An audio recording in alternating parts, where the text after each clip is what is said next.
What is the bear argument for the stock market at this point in time? I'll be honest, I can't come up with much, and that's one of the things that's making me a little bit nervous in this market because I've always found that when things are getting a little bit too easy, a little bit too predictable, when people are getting a little bit too comfortable in the market, that's when things start to throw you a surprise. But right now, you had the Federal Reserve cutting interest rates at all-time highs. They're slowing the runoff on their balance sheets. You got Asian and European central banks. They're also cutting interest rates. So the question really becomes, what is actually bearish in this market right now?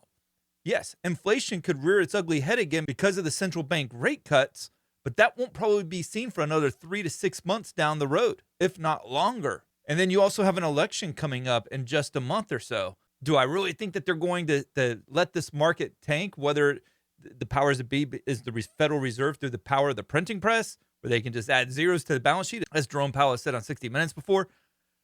That's something I don't see happening either. And I'm not even trying to get political, but my experience with election years is the markets tend to go on some magical runs. There's exceptions to that rule. You have 2008, but even in 2020, when you had the economic shutdown, the market only sold off for 5 weeks and it rallied right back up to all-time highs. So I don't think that that's an argument there either. The market back in 2020 went on a crazy run. So I don't think that this market's going to necessarily sell off.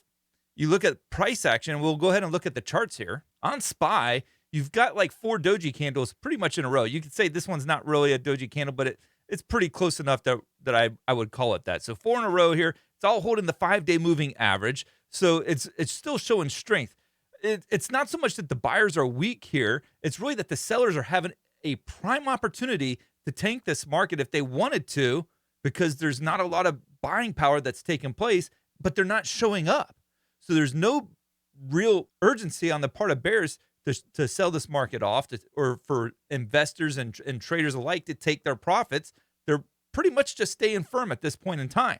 So yes, these gaps higher, lower, and then higher again, it's not providing a lot of intraday price action, but it's not really dismissing the case that we're still in a bull market. And usually, from what I can tell, when we get these doji candles, it's simply bidding its time. It's like, okay, bears, are you going to step in here? Are you going to do something? Okay, if you're not, then I'm going to go ahead and keep running it higher. We saw that back in November of 2023, where we had a series of doji candles right here. And it lasted for a couple of weeks. We went running higher thereafter. So we did get that explosion to the upside back in November of 2023 as well.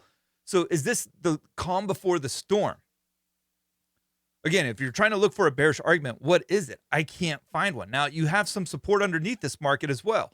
You have this trend line here that goes back to July. We broke above it here via this gap higher. We tried to break through it intraday, couldn't do it, so we gapped higher. That's what you oftentimes see.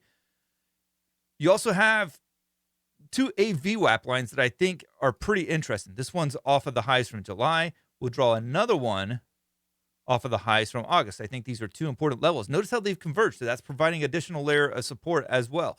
Then you have this rising trend line off of the August lows.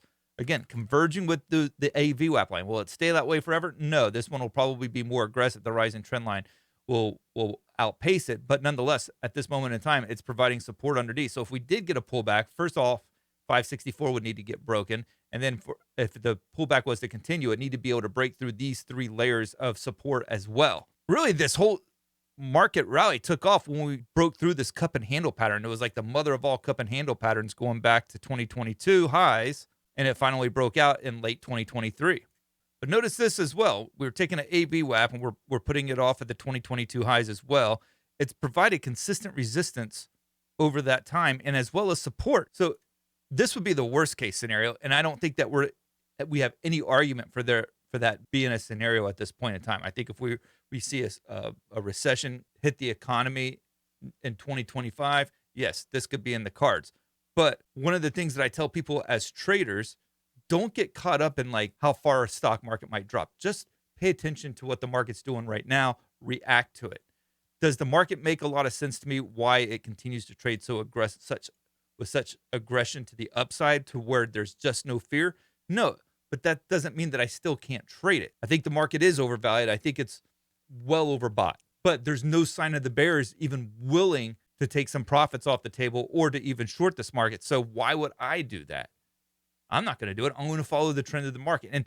And that's where we have to get as traders. We have to get our opinions to where they don't mean much to us when it comes to trading. We have to follow what the market's doing. We have to react to what the market's doing, because as soon as we start trading off of our opinions, that's where we're going to get ourselves into trouble. So I wanted to touch base with you guys tonight. I wanted to talk about the S&P 500 and tell you some of the stuff that I found interesting on it. And I want to hear from you down in the comments below. What are you thinking about this market right now? How are you playing it? Are you going fully long right here? Are you still holding out that we're going to get that sell-off into the election or sometime thereafter? Let me know down in the comments below. Thank you, and God bless.